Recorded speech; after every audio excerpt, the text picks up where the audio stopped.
Hoje o que nós vamos abordar? Hoje nós vamos falar de um tema que eu estava pensando, eu escuto muito no consultório, né? A pessoa falando, ai doutor, eu tenho compulsão alimentar.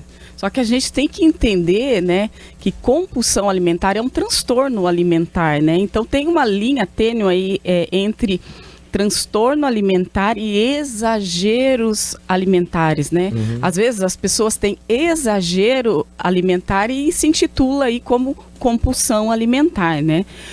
Gente, assim, ó, até, né, para quem não conhece sobre o transtorno alimentar, é algo assim, porque a gente precisa de uma equipe multidisciplinar. Primeiramente, quem vai diagnosticar se a pessoa tem transtorno alimentar é um médico, né? Normalmente aí um psiquiatra. Aí a gente tem um trabalho em equipe com nutricionista, às vezes a gente precisa do endócrino, do educador físico, porque a atividade física é muito importante aí para a gente trabalhar com essas pessoas, e mais o psicólogo, né, que para cuidar do transtorno. Então, o transtorno alimentar, ele não tem muita seletividade no que vai comer, né? Pessoas que têm exagero alimentar, então, ai, doutor, eu tenho compulsão por chocolate.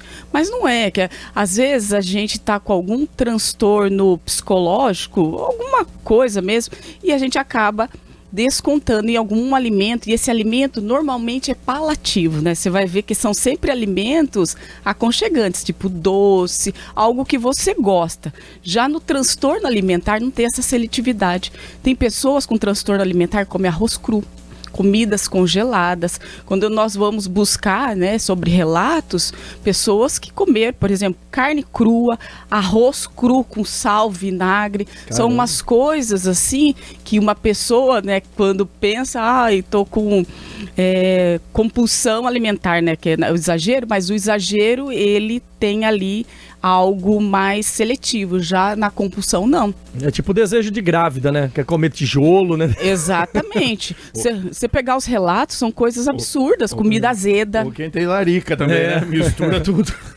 Muita fome. Então, são comidas azedas, pega salsicha, linguiça congelada e come, feijão, arroz congelado, arroz cru. O arroz cru, quando você vai ver lá nos relatos, é algo assim absurdo a quantidade que essas pessoas que têm realmente o transtorno alimentar, eles acabam comendo, cru, né? Duro mesmo. Cru. Caramba. Então, é importante a gente saber distinguir isso.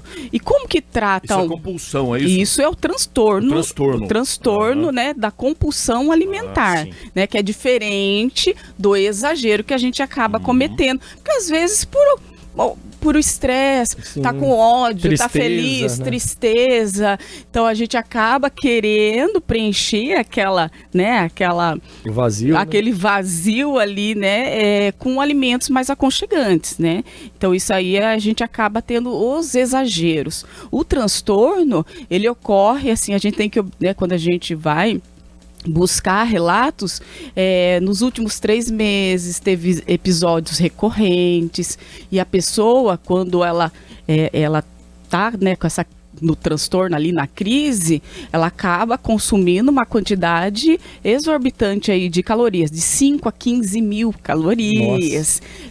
Tem relatos de pessoas que comeu um pote de manteiga inteiro. Manteiga pura. Manteiga pura. Então você vai ver que não tem uma seletividade, é algo calórico, é o que viu pela frente ali e naquele momento de descompensação ali, né, do transtorno.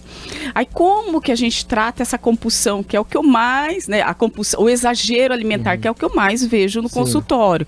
Gente, uma dieta rica em vitaminas e minerais, com distribuição dos macronutrientes, porque às vezes a pessoa come muito carboidrato, né? Isso não causa saciedade. Então ela toda hora fica tendo aquela fome recorrente. Então isso pode estar causando aí esses exageros pela falta de uma proteína, das fibras, pessoas que ficaram o dia todo sem comer, aí chega à noite e acaba descontando, então não teve aquele fracionamento nas refeições e acaba tendo esses exageros, o estresse, a falta de atividade física. Então a gente tem que ter um olhar atento, porque uma coisa né, é o transtorno alimentar. Sim. E o outro são os exageros que a gente comete. Mas o exagero pode virar compulsão? Depende, né? Porque as pessoas que estão em busca, às vezes, por exemplo, de emagrecimento e tem uma dieta aí extremamente restrita, isso pode gerar, mas tem que ver um histórico, né? Se aquela pessoa tem uma depressão, uma ansiedade, que pode vir a desencadear um transtorno, né? Mas em si, o que a gente mais vê, o mais comum, são os exageros que as pessoas intitulam como compulsão alimentar. Mas são coisas que têm que ser corrigidas na nutrição mesmo, em questão de qualidade, de horário para se comer, né? Atenção ao comer. Porque às vezes a gente come com o celular ali e não está nem prestando atenção naquilo ali. Então isso aí pode desencadear os exageros. É o tal de abrir a geladeira, às vezes sem saber o que você quer. Você abre, você olha, você fecha, vai lá, vai pro quarto, volta, abre, fecha. Nunca tem o que você quer. Estar ocioso, o tédio, né? A gente não sabe lidar com o tédio. Então é onde a gente quer preencher aquilo ali que está faltando, né, na rotina com comida, né? E acaba aí cometendo os exageros, que isso contribui para o aumento de peso, alteração a intensificação de algumas doenças, como pressão alta, colesterol, e vai virando aí uma cadeia, né? E onde o negócio fica insustentável. É a mesma coisa que a bebida. Tem gente que desconta isso na bebida. E daí vira o alcoolismo. Na questão da alimentação também tem um problema aí, né? Que é a compulsividade. Isso aí tem um histórico, né? Fundo genético, né? Não se sabe ao certo o que realmente desencadeia o transtorno alimentar, né? Mas sempre às vezes está associado a algum problema com depressão, pessoas que têm algum outro tipo de transtorno e acabam desencadeando. Mas será que todo mundo não tem um certo tipo de compulsão, não? Né? Talvez lá no fundo deve ter, né? Formas, né? Mas é que nós, né? O ser humano, é porque tem gente que busca, né? Se a gente for ver aí nessas coisas que a gente acaba cometendo, né? É tudo coisa que dá prazer, né? Então é comida, tem gente conta em pornografia, tem jogos, gente que compra, que é o criptomaníaco, como chama? Não, criptomaníaco. Criptomaníaco que vende criptomoeda, né?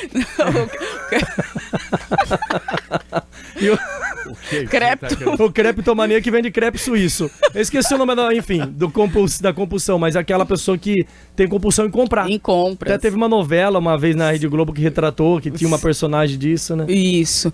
Então, cada tudo depende ali, né, do ambiente, né, que você vive. Então, vários fatores vai te levar, né? Você vai preencher aquilo ali que falta, aquele vazio, com algo que é prazeroso, né? Um prazer momentâneo. Então, gente quer comida, álcool, jogo, e assim vai. Aqui, compulsão, pelo segundo Google, chama oniomania. Eu nunca tinha ouvido falar desse nome. Pra mim era mais parecido com creptomaníaco, mas... Creptomania. Creptomaníaco não é aquele que subtrai as coisas? Creptomaníaco. É aquele que... É verdade, creptomaníaco. Pessoa que sofre de creptomania. Impulso incontrolável que leva alguém a roubar. Não se importar. Mais fácil chamar de ladrão, né?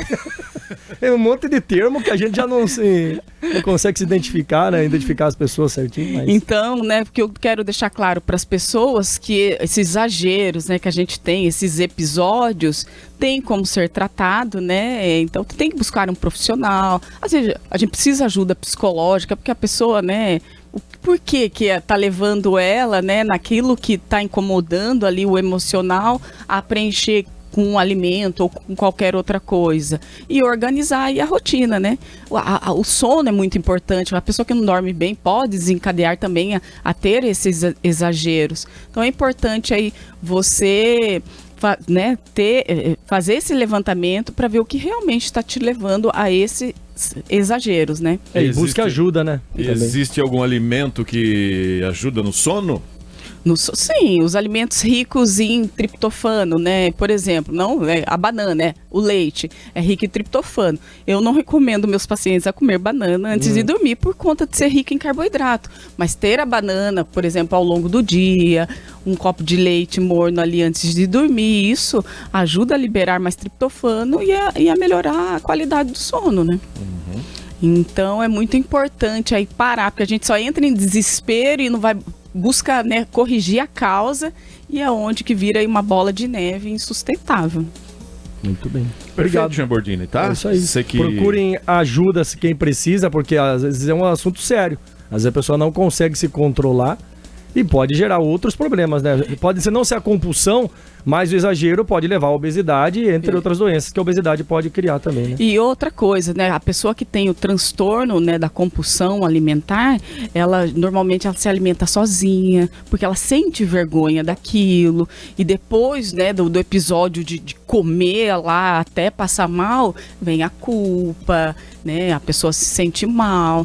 Então, é algo aí totalmente diferente do que as pessoas acham aí que é compulsão, mas na verdade a pessoa está sofrendo aí de episódios de exageros por falta de outras coisas, né? Não é uma doença em si. Às vezes cabe a pergunta para você mesmo fazer. Você se faz, né? Será que eu preciso comer isso mesmo? Eu tô com vontade ou é só, né, a gula? Porque é dos 7 pecados capitais, porque entra na gula também, né? Às vezes a pessoa já tá cheia e vai lá, não, quero mais. E é um vício, às vezes doce e salgado. Você come doce, daí você quer o salgado. Você come salgado, você quer o doce. Vira um ciclo sem fim. E fica, né? Porque a gente só fica... Quando é fome, gente, a fome mesmo fisiológica, qualquer coisa vai matar a sua fome, né? Comi um prato de arroz, feijão, uma carne, matou minha fome. Então, isso é a fome fisiológica. Sim. Agora, a pessoa que está com fome emocional, ela fica, né? Nada passa, nada é o que ela queria. Ai, quero um doce tal. Ah, não, eu queria comer uma macarronada tal. Ai, uma lasanha. Então, isso é a fome emocional. Você está querendo preencher algo, né? Um vazio ali com esses alimentos aí que na sua cabeça são confortantes. Nossa nutricionista, às terças sim, terça não. Hoje ela trouxe aí pra gente a compulsão alimentar, né? A forma em que as pessoas podem, de repente, com tudo que ela falou, analisar, né, a sua forma de se alimentar e poder melhorar, né, dia a dia aí, né, Thaís? Sim. Muito obrigado. Para isso que nós estamos aqui, né? Obrigado pela sua participação, tá? Eu que agradeço. Tchau, tchau. Ótima semana. Obrigada.